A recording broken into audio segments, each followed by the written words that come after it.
Hello and welcome to another episode of Chasing Excellence. My name is Patrick Cummings, and as always, I am here with Ben Bergeron. Every week on the show, we dedicate some time to exploring how we can live a life of better health and increased fulfillment. We answer your questions about the 5 factors of health, dive deep on living a life of excellence, and explore the strategies and frameworks to help us chase what truly matters. Thank you so much for joining us. How are you, Ben? Doing great. Thank you, Patrick.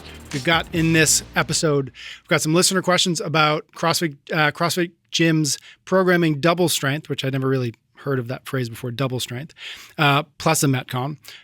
Questions about setting boundaries with in-laws and staying on track when traveling a lot. Our workout is going to be a conversation about how sometimes we get what we need even if we're not getting what we want. And then finally, we're just going to do a quick chat about a recent review on Apple Podcasts that I thought was actually kind of interesting. So we'll do that quickly at the end. But first, our warm-up. We start each episode with your questions about the 5 factors of health, those few fundamental behaviors that most positively affect our performance, vitality, and longevity. Those 5 factors are how we eat, how we move, how we think, how we connect with each other, and how we recover. Ready for the first one? Let's go. All right. As we do, we jump into the move category, the move factor first. This question is from Kyle. Do you feel like your average CrossFit class should be doing a quote unquote double strength program as part of normal class, strength on top of a daily metcon? For example, this week we did this on Monday and Thursday, and I'll just do this real quick. Back squat, 1 by 10, 1 by 8, 1 by 8, 1 by 8, all around the 60 to 70% level, and then front squat, 1 by 5, 1 by 5, 2 by 5, and then they did a metcon. So now we've talked about strength bias programming. Mm-hmm. I don't know that I've quite heard double strength, then a metcon. Yeah. I'm not opposed to it. Mm-hmm. I believe that everybody should be developing their metabolic conditioning as the primary focus point, and then strength as the secondary. And that's secondary above a lot of there's other things as well. But strength matters. Having said that, when we're running our classes of 25 people, that's a lot of moving parts. Yeah. We wouldn't do anything with 3 pieces because the logistics just don't. You would not be setting yourself up for success for group management and class, the class structure. But if I had 6 people in my class, we could go through something like that. I wouldn't do it every day, but I would not be opposed to it. The thing I need to see also is what does the rest of the class look like? Because if they're skipping over some other stuff that I think is vital to running a class, then I would say probably not. Mm-hmm. I'll give what we do, which is we do strength before metcon on average about 3 times a week. Okay. So there's 7 days in the week. 3 of those days we do it on weekdays. We don't do it on the weekends because the classes are too big. Sundays we only do a yoga class. And so it's kind of like every other day we do a strength before the metcon. Got it. Cool. Next question is from the think category. Any advice on how to stay focused when traveling 50 to 70% of the time for business purposes? I'm completely balanced and in routine and structured while at home, but struggle when I'm on the road. Yeah, this is sympathy because when I'm on the road, the same thing happens to me.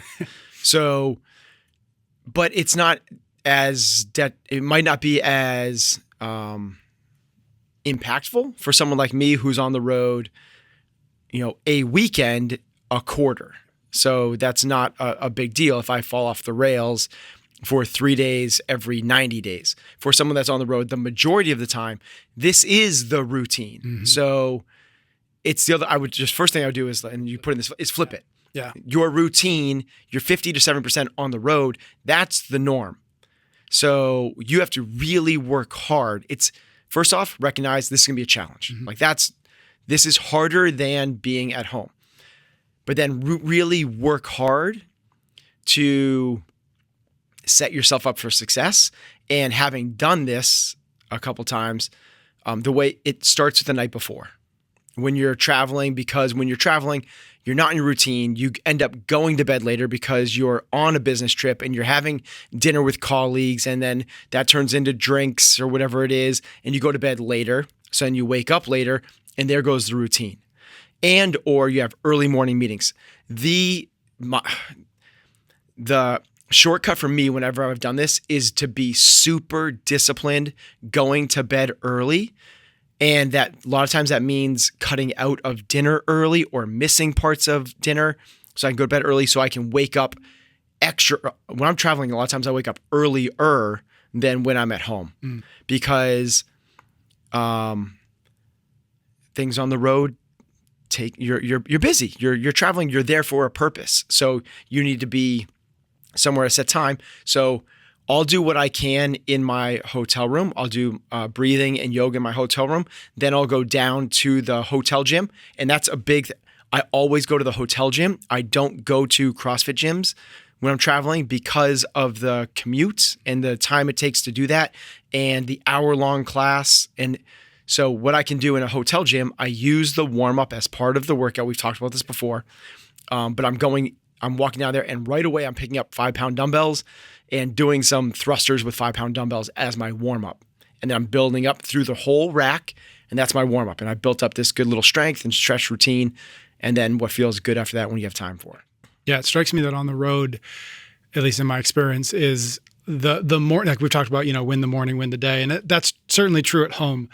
But there's something about when you can do that when you're on the road, feels so much better when you can, own that first hour of the day and really take care of the things that, that you're talking about. It really does set up a day where like nothing else is normal. Like everything else is going to be probably outside of your control to a degree, or certainly less control than you have at home. But just knowing that like, okay, I got that in, I'm asserting control over this day. And then that carries over in the same way that it does just at home. But it just feels like even more so on the road. Yeah. A big part of that is recognizing too, like, let go of perfect, right? It doesn't need to be perfect. To your point, like I don't go to a CrossFit gym. Right. A CrossFit gym would be I'll do a perfect lot for you. is I'll go for a run. Yeah. Like I'll just go for because a 15-minute run at a good clip is a 2-mile, and you're getting so much out of that, especially for somebody that doesn't run a lot like myself. That's a challenge. Like go out and run a good 2 miles. And right away you feel, that was good. Do it before the sun comes up. Whoa. That's a really good way and then when you get back, do 50 push-ups and you're good for the day. Next day, go do your run again and do 100 sit-ups. Next day, go do it and with 100 squats when you get back in your hotel room, and then jump in your shower and you're good to go. Yeah, I love your point where you started that, where it's like, no, on the road is the routine. At home is something else. And it's almost like be okay on the road to do to be imperfect in the ways that you're describing. And at home, be perfect. Go to the hour-long class, spend an extra 30 minutes doing something else that you can't do when you're on the road, right? Not quite overcompensate, but compensate with the quote-unquote sacrifices on the road by doing more of what you wish you could do everywhere else when you are at home. The other part of that challenge, which is super tough, is the actual travel itself. Yes. When you're flying. And on those days, those are the days I usually just those become the rest days. So I schedule the actual travel days. Yeah. Because it's so whatever it is, if you're going to take a 3-hour flight and you have to be at the airport, it's like there's your day. So usually there's a little bit more stress on a travel day. Just let those be the rest days and schedule the rest of the week around that. Next question is from the E category. I've been in CrossFit for about a year now. I love the methodology and workouts, but I want to put on some more weight in muscle. I do a lifting session at the beginning of each training day, but have not gotten the results I'm hoping for in terms of putting on muscle and weight. I'm stuck at 5'11". I don't think we're going to help him there, but he's stuck at 5'11" and about 168 pounds. Any advice for nutrition or other things outside of the gym that can help me accomplish this goal? So not without the joke, 5'11", 168. So, the first thing is to ensure that you're if you're trying to gain weight, the first thing is be in a calorie surplus. You have to eat more than you're expending. Now, there's a big challenge there because you don't know exactly what you're expending, and no one does. And I get it. You wear a Garmin or a Whoop or something. They're not that accurate. The way you know is you're eating enough that you're gaining weight. This is not a device. It's this simple, right? It's crazy, and I understand it's a challenge just like it is for the people that are overweight that need to lose weight. And that's hard. It's hard. But this is what this person needs to do, is to eat more. And preferably in the form of protein. The person like this should be having at least 200 grams of protein a day. That's a lot, right? That's a real lot. Just for conceptual, a chicken breast, a big burger, a big piece of fish, 25 to 30. So that's 7 servings of that. Yeah, I think seven, 5 eggs. 7 servings of a big chicken breast. It's almost an impossibility. And this is where, this is why protein shakes exist. It literally, I mean, it's the reason, right? Yeah. It's because it's like, that's how I use it. It's nearly impossible to get it in. And this is when people can't get it in through whole food sources. This is the time to go towards that source. And I would really suggest starting your day with some extra protein, doing it after your workout and before you go to bed. Those are the kind of times that usually get missed a little bit in terms of the protein thing. And if you do just those 50 grams at those 3 spots, you're at 150. Yep. Like we're getting close. In the recover factor, what do you do to get better sleep beyond turning the electronics off? I sleep well for 4 to 6 hours, then I'm wide awake. I go to bed around 8 or 9 and wake up around 4:15. So it seems to be a waking up earlier than he or she wishes. Okay, so I'll give some of the straight up mechanistic protocols, and I'll give the mental component to this, because the mental component usually for most people is actually the biggest thing. But protocol wise, it actually starts, and we've talked about this before, but it starts when you first wake up. You're actually setting yourself up for the next night's sleep by delaying caffeine intake for 90 minutes. Don't have caffeine right away. Let the natural rise of cortisol and all those things help set your circadian rhythm. Within the first hour of waking, go outside and look, obviously be smart about this, but low solar angle. So look towards the sun outside. Artificial light inside does not do it. Through a car windshield does not do it. Outside for 10 minutes looking towards the sun. That's what we need to do early in the morning to set ourselves up. Really, really simple. If you move, even better, but let's not dissect the whatever it is. Yep. Okay, then the protocol before bed or middle of the day. Next one is don't have caffeine after noon. People are like, oh, but I could fall asleep right away. It doesn't affect me. Yeah, it might not be that matter of falling asleep right away. It might be this exact example where you wake up, you can't get back to bed. So that's the next one. Don't have caffeine after noon. And then the protocol before bed. He talks about turning off electronics. There's a lot. There's a lot that we can do there. Dimming lights in the house helps a lot. So you have dimmers, or turn off lights in the room that you're immediately in and then keep them on elsewhere. The crazy thing is, in the morning, the artificial light isn't enough to set the circadian rhythm up. But at night, it's enough to mess it up, which is some evil, twisted stuff. From there, things like turning off screens, but it's also not just the blue light from the screens.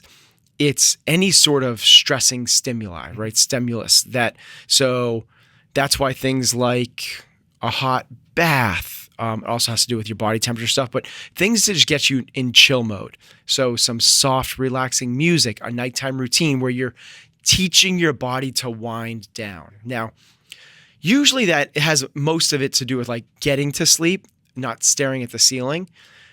And there's the second part, which is when you wake up in the middle of the night and you can't get back to sleep. And people that struggle with this, like lots, I feel for you, because it's frustrating. Here's the first part of that. Don't let it frustrate you.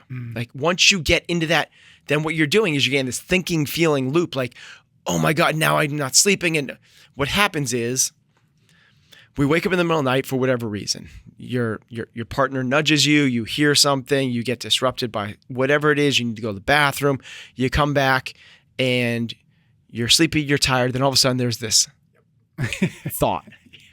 There's this one singular thought. And it's like, woo, your mind goes, our minds, the job of the mind is to solve problems. Mm-hmm.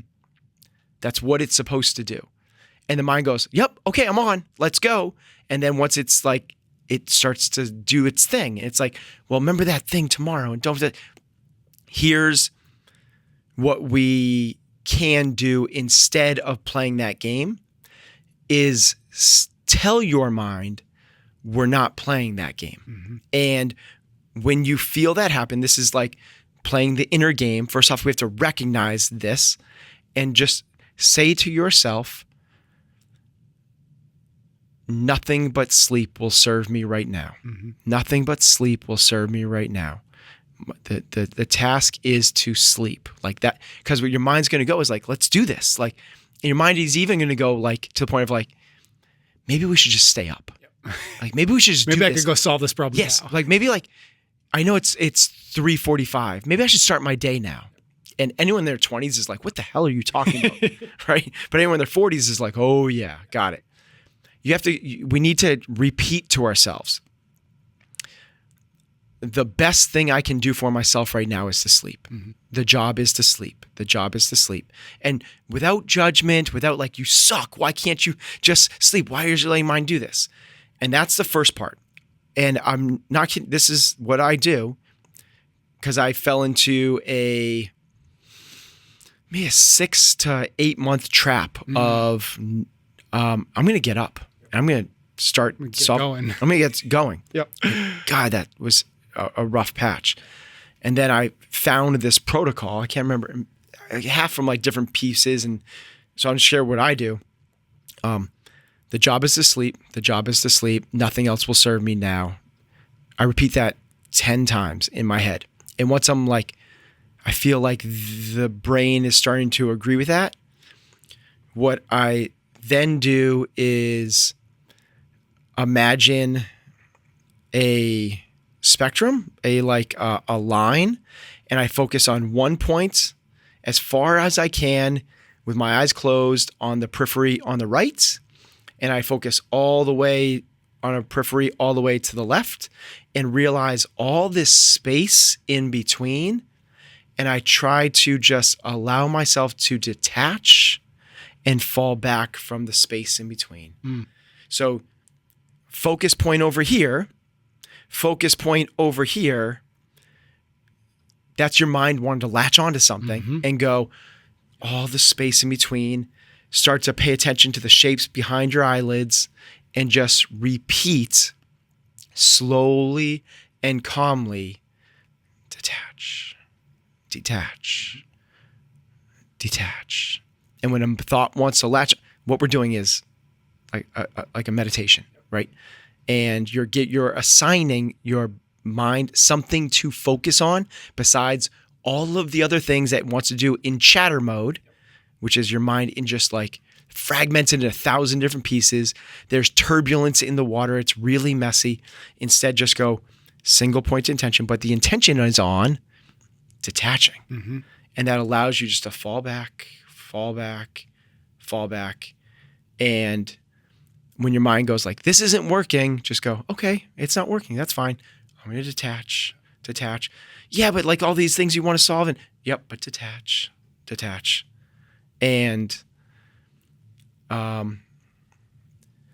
found that to be very, very useful. That's really cool. And it's very reminiscent of the conversation we had a couple episodes back on meditation, right? Very, very to your point.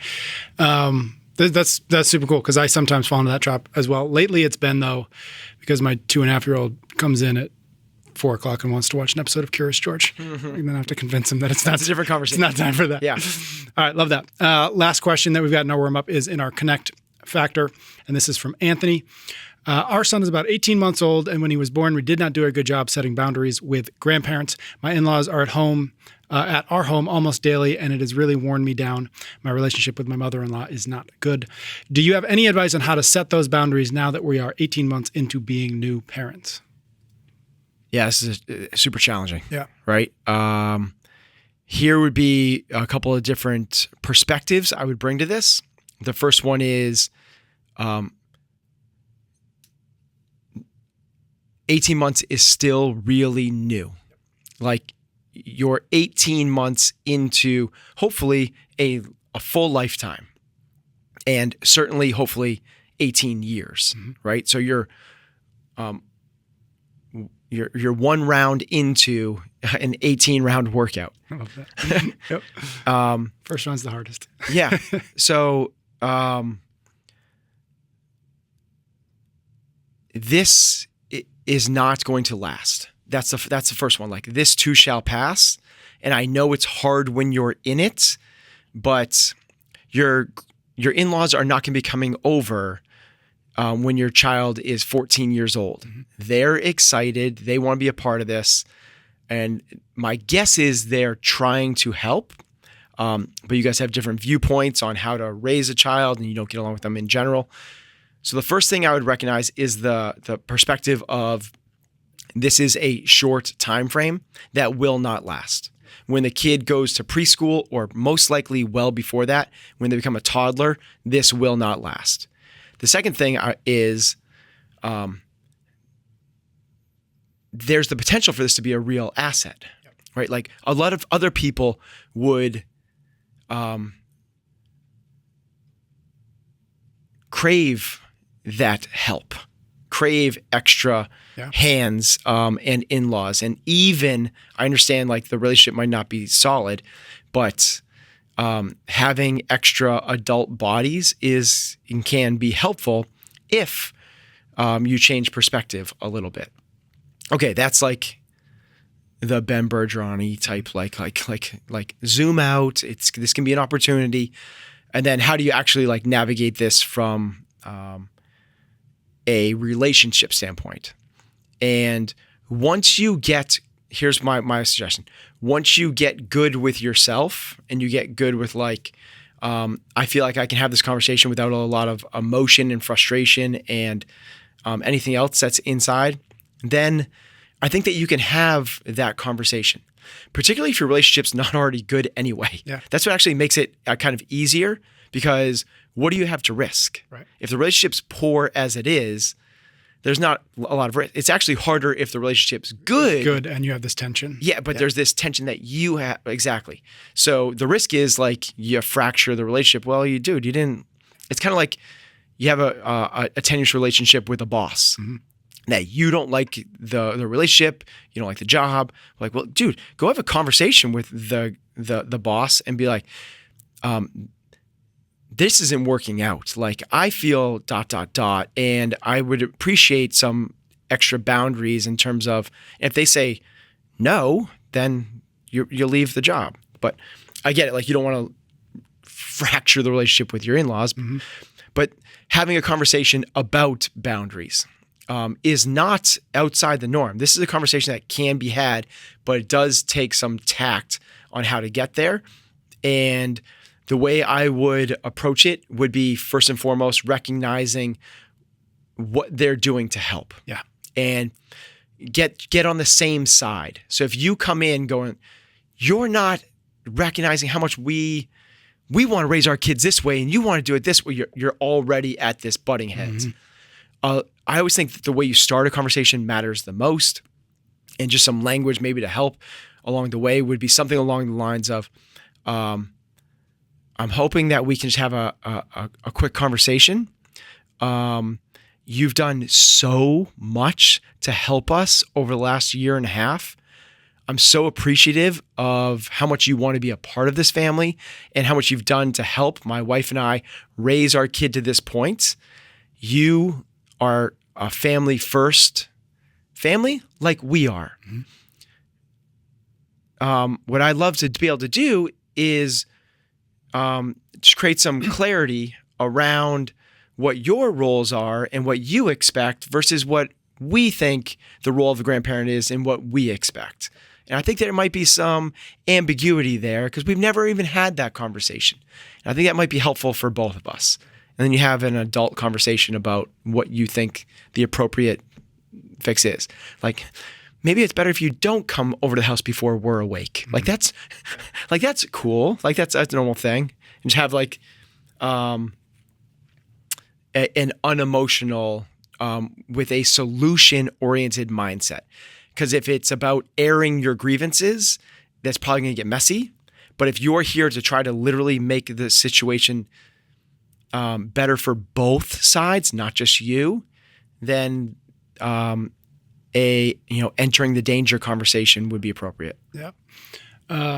Yeah, I think one thing worth just reiterating is what you said early on in the answer, which is like once you're at a place where you don't get triggered by it, and a lot of times like a bad relationship is just a relationship in which there is a trigger that you don't seem to know how to either get around or get through or whatever. So I think that's actually really important to just recognize that what's actually happening now is something about your mother-in-law or is triggering something in you. So just make sure that you actually have a really good sense of what that is so that when you go into that, when you enter the danger, you can at least as best as we can, like be aware that like, okay, that's going to come.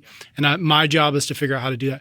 And then the only other thing I'd add, because I think your advice is great, is maybe two things. One, I think as parents, especially young parents, we don't do a good job of articulating what we mean when we say help, right? Because your point is like, they're probably trying to help. And at least in my case or our case, it's weird to say like, this is what help looks like, and say like that would be amazing, right? I just think about like new parents, like what is help? Like help is not like plastic toys and coming over at random intervals. Help is like, can you bring over 3 dinners?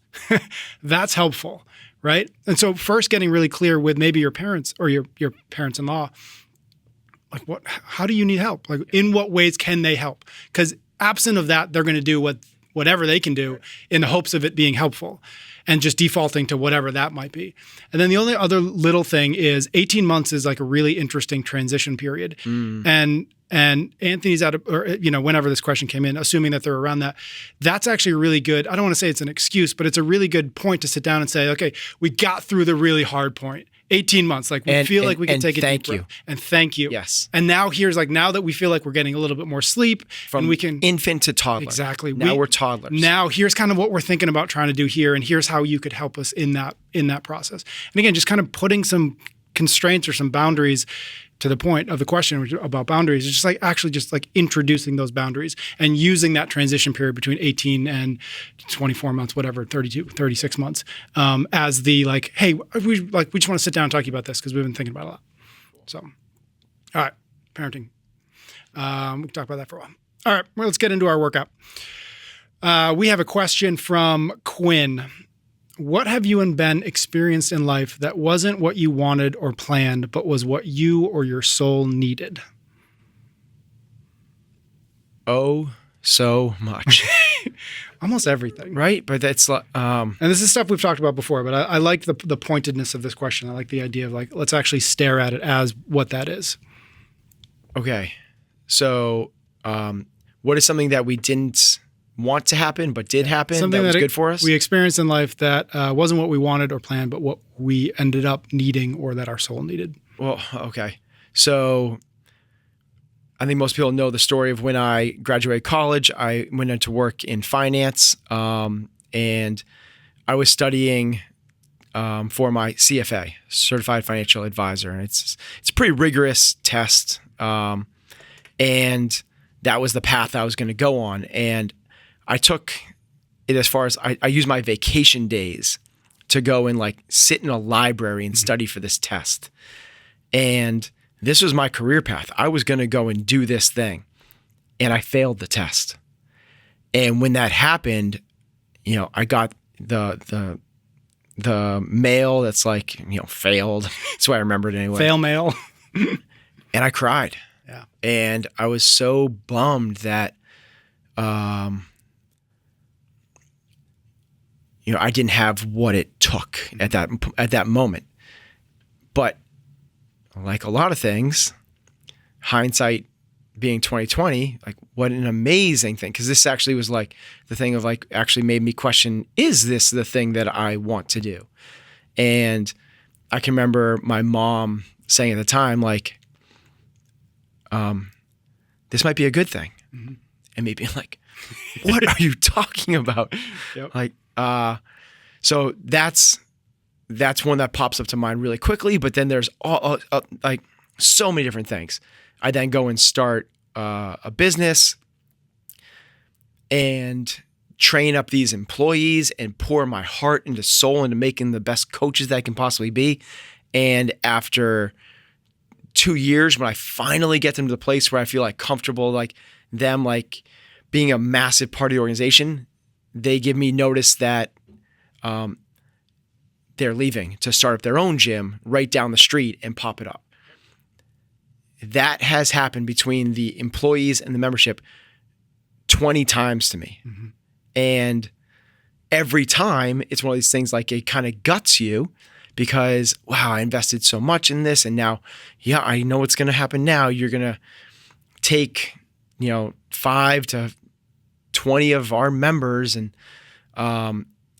but that's part of the path. Mm-hmm.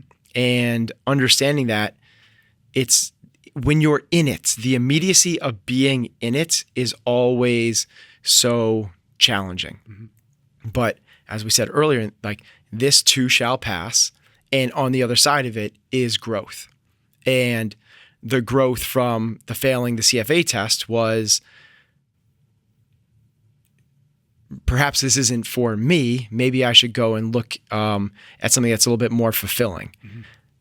Didn't have the impetus to actually make that change until 9/11 happened, and that's when I really made it.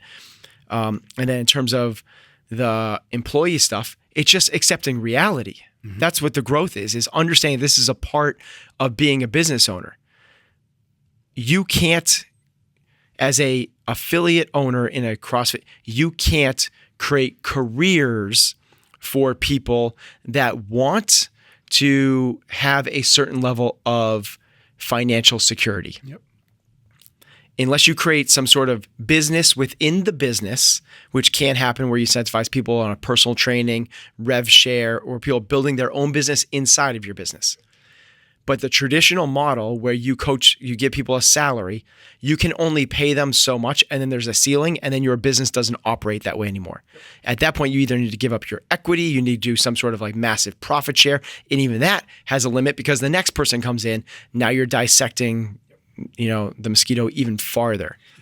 So it's this level of realization, which I didn't have in the beginning. I was going to say that. I didn't have this. You think that you're going to have these people forever, but the reality of the situation is you're not. This is the job. You invest in them, you train them, you pour as much as you possibly can into them to make it as best as a coach as you possibly can. And then you have to have the realization that if they want to be their own boss, or want to try and go and make a crack at something more than being your employee, the part of the process is you letting them go. Mm-hmm. And that was a good dose of reality for me to try to accept, and the inner growth that came from that is carried over to a lot of other things where it's like, this might not go the way you want it to, mm-hmm. but it doesn't mean that it's not a natural part of the business life cycle or the life cycle in general. What have you experienced? The similar to you, it was kind of work related, but probably around the same age. The first thing that pops to mind, and probably the biggest one of example that I have, is when I was, I must have been, it was post-college. I was maybe 22, 23. I moved back in with my parents, got a job at a bank, which made just utterly miserable. And I didn't know where I was. I didn't know what I was doing. I didn't know where I was going. It felt like I was just absolutely going nowhere. And in the moment, I didn't know how to get out of it. But what actually happened from it, directly because of it, I met my good friend John Gilson. He was also working at the bank. He and I ended up becoming good friends. We both kind of fell in love with CrossFit. We started this thing called Again Faster, and that literally is the reason I'm standing here today. I couldn't be doing the things I'm doing today without the 2 years of quote unquote misery. It wasn't miserable, it was just boring, mm-hmm. right? Without that, everything else is connected to that in my life. Almost everything else is connected to that in my life. But at the time, it just felt like I was just completely stuck. I had no idea what I was doing or why I was doing it or where I was going. And I think that leads me to the kind of the question I have that I think is embedded in this, which is like, can you think of a time when something bad happened that didn't at some point turn into something better? Like, because I really don't know that I can. Like, everything that was like, oh, that was really hard. If you just zoom back out and maybe you wait 6 months or you wait like, okay, well, what did that look like 6 months later or a year later? I almost can't be like, oh no, like it ended up doing okay. And so like one, I'm curious just if that's just me, or two, how much of just like, because that's just a story I'm telling myself. That's just like I've decided to look at it in this light with the hindsight that you mentioned,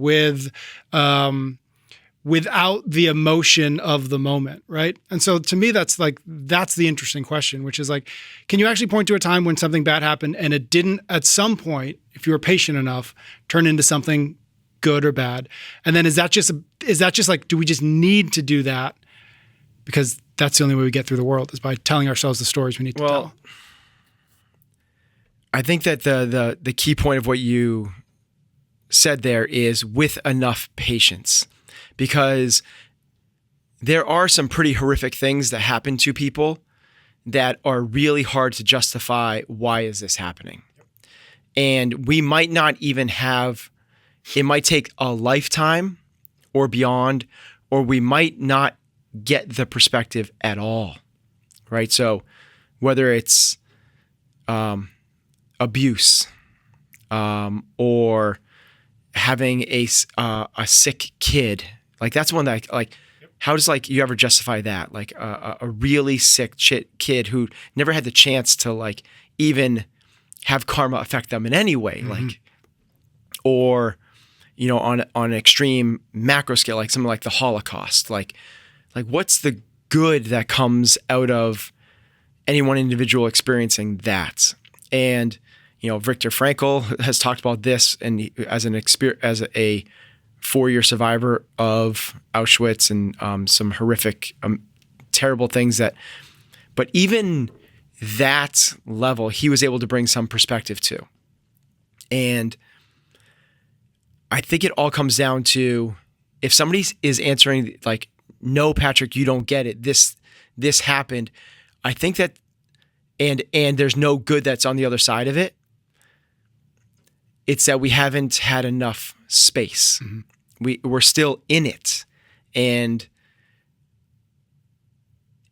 or we haven't let it go, right? We're still holding on to that thing, because the growth happens when you do let it go. Because if, you know, in my case, which is so much less terrible than any of those things, but if I just continue to tell myself like, see, I'm not gonna be good at this. I suck at test taking, and I'm not smart, and I'm never gonna be able to do this good. And I never zoom out, then I'm just miserable in that job with this negative commentary as my default. Well, it's all about letting go of it and going like, well, yeah, and then the curiosity, what happens when you let go, and the available space for growth. And that's the same case with, you know, survivors of abuse. It's only if they now continue to identify and storytell themselves as the victim of that abuse, there's no growth that can happen from the other side. The growth happens when we allow ourselves to let go of that. You know, just in general perspective, we talked about this story before with the farmer, the wise old farmer, and I'll go through it quickly. But, you know, there's the wise old farmer lives up top the hill with his singular son, and one day the son is tending to the fields, and he leaves the gate open to the stable, and their sole horse runs away. And all the village people come running up the hill to the wise old farmer, and they say, how unlucky. This is terrible that this has happened. And the wise old farmer says, maybe. And then 3 days later, the horse returns, and he brings with him 8 other horses. And the village people come running up once again and say, how lucky. This is amazing that this has happened. And the wise old farmer responds to the village people and says, maybe. The next day, the son is trying to tame one of the wild horses, gets bucked off, and breaks his leg. Again, the village people come running up and say, this is so terrible. You're so unlucky. And he says, maybe. 3 weeks later, the village comes under attack in this bloody battle and war where all the young men are dying, and the military goes door to door recruiting all the young men. And when they come to the door of the wise old farmer, they have to pass over him because the son has a broken leg.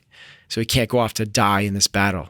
And the moral of the story is, in the moment, we don't have enough hindsight to know if things are good or bad. There's no lessons to be learned a lot of times in the moment.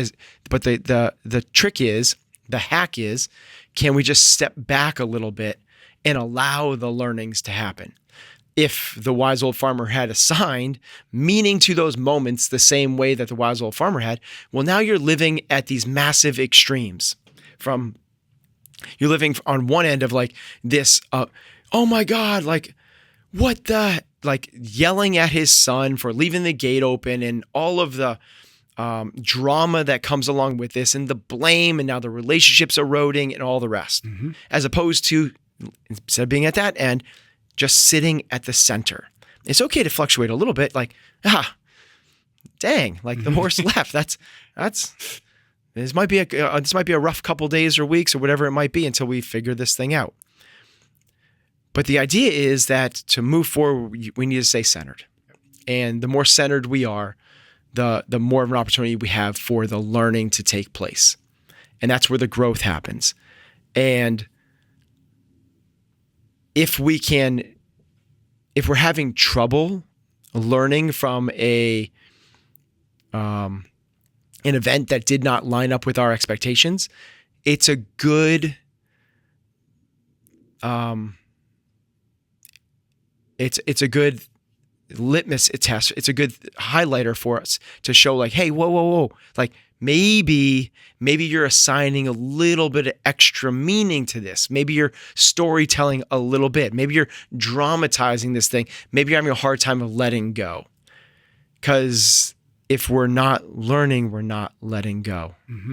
Yeah, there's a lot in there.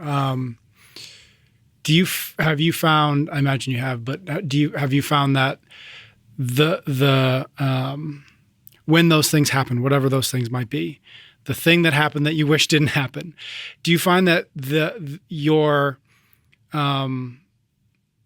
I imagine that it's not, you don't feel it, it's just maybe a shorter time frame between feeling it, zooming out and saying, okay, wait a minute. And that's actually the victory. The victory is not feeling. The victory is recognizing when you start running those loops, when you start telling those stories, when you start assuming that because of this, 14 other things are going to happen now, right? Because I'm in this job, I'm never going to do work that I'm interested in, right? Because I failed this test, I'm going to be a failure forever, right? The victory is, oh, wait a minute. In the same way that we've talked about with meditation, in the same way we talked about with sleep today, right? It's, oh, that's interesting. Why are you telling yourself that? Is that true? How do you know that that's true? Has anything ever happened to you before where you thought that and it wasn't true? And I think that a little bit goes back to my question. Like if you actually think about it and you give yourself enough patience, that feeling you have right now, you've had it before. Did it end up the way you were afraid of, or did it in whatever way it did kind of figure itself out? So I love that so much. And this is exactly what we talk about with our hierarchy. And that's why we believe so much in this, because what the hierarchy does is allows you to map where you are in your thought process. If you go, as you just said, like, well, yeah, see, you're not smart. Now you're never going to enjoy your job and you're not going to be a failure at this and all that. Victim, right? Like, you're not smart, like storytelling, building up more drama about that event. If it's just pessimist, like, okay, this sucks. Now I'm going to study for this whole thing again. Maybe I won't pass it again. And this is going to be so much harder than I thought it was going to be, like, pessimist. If it's the optimist, it's like, that's okay, buckaroo. Like, we'll be okay. Like, just like kind of like reframing things. But I don't want to poo-poo the optimist, because it's pretty elevated state. Yep. If you'd be able to turn an obstacle into an opportunity is basically what the optimist does. It goes, it's okay. Maybe you're going to have an opportunity to do something even greater now. That's awesome. But what we really want to do is get to the realist and go, listen, like, maybe this isn't for you. Yes. People fail exams. Yes. People start careers and switch them. Yes. Like, you can do this and still have a massively successful and fulfilled life. Yes. Did you fail this thing? Yup. Could you have studied more for it? Yup. Is this the thing you should spend the rest of your life with? I don't know. But what you get to is you get to the realist, that's where you get to have the curiosity.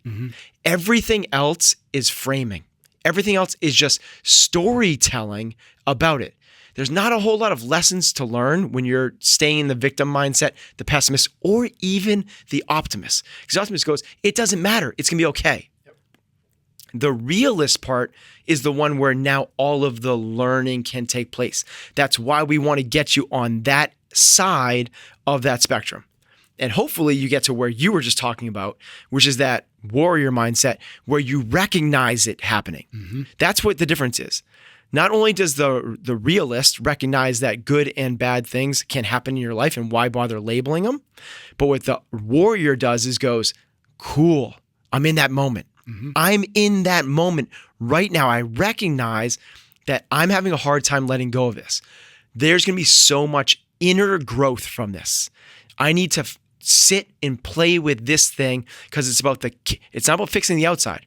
It has nothing to do with the certification. It has nothing to do with the unfulfilled banking job that you had. It's not about that. It's about figuring out the inside and figuring out this is what we want to sit with. This is the thing that we want to work on. It's, Tim Galway's, it's the inner game, right? It's not necessarily about just becoming a better athlete. It's about becoming a better person in the process of that. Yeah, I don't remember who said it, but I remember reading something or hearing something about the concept, and it stopped me in my tracks. This idea of hope and fear are basically the same thing. They're effectively removing yourself from the moment, removing yourself from what's actually happening, and throwing and telling a story about the future, right? And I don't know why that just popped in my head as you were talking about the optimist and the realist, or the optimist and the pessimist, because that's really what it is. Optimist is like hope, pessimist is fear, and neither of those are actually true. Neither of those are actually going to move you in the direction that likely you want to move yourself. So the reason the pessimist is below the optimist is because hope will move you farther than fear will. Yep. Right. And that's been studied like all the time from animals to humans. So we know hope is going to move you. Right. So like you're in a really, really hard workout. What's a better narrative to have? Like, oh my God, this is so hard. Why am I doing this? This is terrible. I'm not gonna do as well as I want. Like all of the fear things. You're not gonna finish where you want to, as opposed to the hope, which is I got this. I can handle this. I know I can do this if I just focus. Like obviously the latter narrative is gonna be more productive to you. But to your point, both are storytelling. It's just that we're adding extra drama to the reality, which is you're in a challenging workout, which is now that we're in that challenging workout, cool, realist. Now, can we listen and work on those? Like, oh boy, there's a lot of growth how does this mental game that I'm playing right now, how does this show up in the rest of my life? That's a cool level of awareness to have. I think I've told you this before. I was reading a book, and it wasn't about this, but it was just talking about the early training of astronauts, right? When they were like, really like, what the heck? What is this going to look like? Who the heck are we going to send up there? And one of the things that they really were testing for, or they were looking for, is not necessarily like because they were inventing it as they went. Like not like, oh, you know how to fly a rocket ship, so that's what we need on the resume. But what they were looking for were the kinds of people who, when things got really scary and really hairy and really stressful, didn't freak out. They can teach them everything else. But that was ultimately the thing that they were looking for is can that individual, we need the individuals who, when things get bad, don't storytell about all the bad things that could be happening from it, but instead stay to your phrasing, stay centered, right? Stay in the moment, because only then can they actually fix whatever problem. And in space, like that's it. That's the ball game, is can you fix it or not? And I don't know, that just popped into my head because that ultimately is like, that's what we should all, that's who we need to become, is the kind of person who, when everything else is going crazy, including just in your own head, you can figure out, okay, take a deep breath. What's actually happening? What's real? What's the story? What am I projecting? What am I going to do about that now? That to me is what we're trying to continually build here. That's what you individually, that's what I individually am trying to become. It's not about being, it's about becoming, right? You don't need to be that thing right now, but you have that North Star, and that's what we're chasing. That's what we mean by this thing that we're doing with all the conversations we're having are basically rooted in that. Mm-hmm. It's, can you handle it? Mm-hmm. Now, the it is relative. Yep. Sometimes the it is small, and that's cool because we can use that and work on that. That's the training. That's the practice. And sometimes they come in little bite-sized chunks that you can digest and hold on to and move through.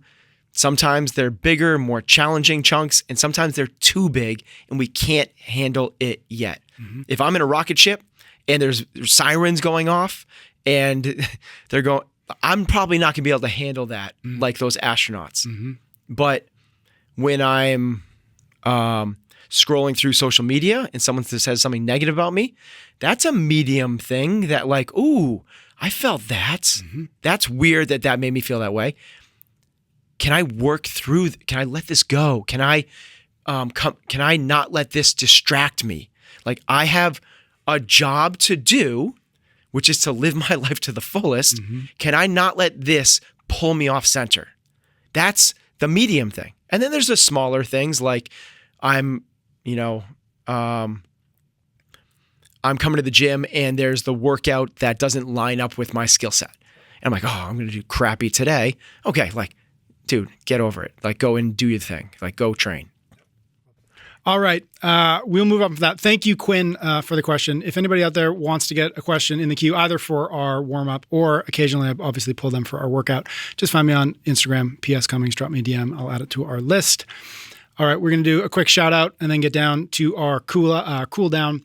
Shout out is just when we take a minute to read a review or a note that you or I have received from a listener, and just use it as an excuse to say thank you to folks who do send us nice notes, like this one from Gary, who sent this to me on Instagram. He said, "I really appreciate Chasing Excellence, and I look forward to it weekly. It has helped immensely for my mindset, as well as trying to create balance in my life. I'm a cricket coach from Zimbabwe and share your podcast often with my team. Thank you." Thank you to Gary. How dope is that? We've actually, because there aren't many people listening who are cricket coaches from Zimbabwe, we've actually answered a few of Gary's questions on the show too. So shout out to Gary for sending good questions. If you haven't yet, leave us a review on Apple or a YouTube comment, or just send us a note because it always makes us feel good. All right, cool down. We're going to, this is actually, I changed this up last minute because this just came in. This is actually this is from a review from Apple Podcasts. And I read it and it was like, I want to share this. It said, "Love you guys. So hate to say something critical. A lot of what you say is from The Untethered Soul by Michael Singer. Give him some credit, and also everyone should read that book." So I wanted to, if nothing else, give credit to Michael Singer and The Untethered Soul, and use this as an excuse to do as TJ asked us to do, which is give him some credit. But bigger picture, it's weird. It's weird to be in a position of giving advice because all of the advice is from something. It's from somebody. Either it's a friend or it's a book or it's a thing we watched, or a lot of it's from experience as well. But I just really bring this up to just say, like, it would be very strange if we could source every idea, that every piece of advice, every like, this is where I read that thing, and here's the page it's on, right? And so I don't say this to be defensive or critical of TJ's, because TJ's point is great, and I think we do a pretty good job of pointing to references where and when it's natural and we can. But I mostly just wanted to use that as an excuse to just like your thoughts on like being in the position that we are in, that you're in, of people asking us questions and saying like, what do you? Yeah. There's no possible way we can reference and resource. And so I'm just curious, like, how you think about that as you go through the world, obviously ingesting all these ideas from people like Michael Singer, who I know you've read that, and all the others from Greg Glassman to fill in the blank number of people, right? I'm just curious how you've thought about that over the years of like, here's where I got that thing from. Here's what, right? And just how you kind of balance the giving of the credit to that's the idea that matters. So let's just share the idea. Yeah. So, what's his name? TJ. So TJ is absolutely right. I'm massively influenced by Michael Singer. I've read The Untethered Soul twice. I've had all my athletes read it. I've also read The Surrender Experiment, which he's written, and his latest book, which is Living Untethered. So very much influenced. Michael Singer was massively influenced by a lot of other people, like Sadhguru, which is inner engineering, the Bhagavad Gita. Like, there's a lot of other things I've read as well. Lineage. Yeah. So like, he is a massive influence of mine, and I probably paraphrase a lot of the stuff from him, because it's been, and this is what I think about it. It has influenced me, and it has influenced my framework for how I think about things.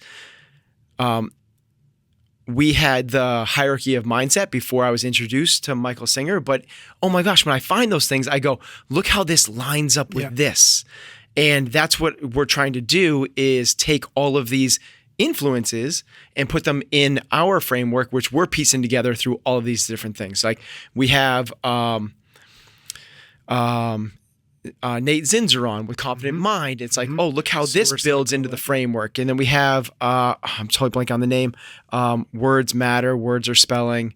Mark England. Mark England on the top. And it's like, look at how this lines up with what we're doing. So are there people with greater influence? Yes. Just like from the fitness perspective, we'll use and borrow things from West Side Barbell and Louis Simmons. Will also take things from the endurance world, and a massive, like, the amazing stuff that just came out with how to skate a 10K, and then you put that together with like what Greg Glassman's created as a foundation. You go, here's how all the things work. I'm mostly influenced by the Greg Glassman and what he's come up with, but we're trying to piece these things together and come up with our own frameworks on the best way to push out this through our voice.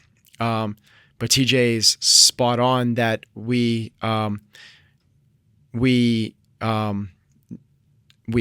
am massively influenced by Singer, and I do agree with him. Everyone should read that book, along with his other two, which I think are equally as fascinating. There are some other ones that I really like as well, which is, in the same vein. Deepak Chopra's got some great stuff. Eckhart Tolle's got amazing stuff as well. And they're all talking, it's all the same stuff. But I do like Singer's voice and how it's so grounded in here, because it's so easy to get caught into, like, when you talk about spiritual stuff, it's so easy to get esoteric with it. You and I joke often that, like, so many books out now are basically just kind of like taking something that Stephen Covey wrote, it's 7 Habits, and like pulling on a strand there, right? Yeah. So I think that's the nature of ideas. I think that's the wonderful nature of ideas and creativity. It's about connecting ideas, and I think that's what you're really good at, and I think it's what we try to do here. So. So anyways, thank you to TJ. It's a good point. It's a more complicated point, though, than just like you should say the book after every thought you have that you can connect it to, because that's not how people work. That's not how, like, once it gets into you, it's not like you have a reference database inside where you say a thing and like, and that I read that in this book, and you should go read that too. It's just not how it works. I do a little bit. We do our best. All right, my friend. Thank you. Thank you, everybody out there, for listening. Thank you for your ratings and your reviews. If you like this episode, it would make us really happy if you sent it to a friend or a colleague or a classmate or a coach, and let them know that you are thinking about them as you listened. It'll make them feel good. It'll make you feel good. And it'll help more folks find the show, and that makes us feel good. So thank you. We'll see you next week for another episode of Chasing Excellence.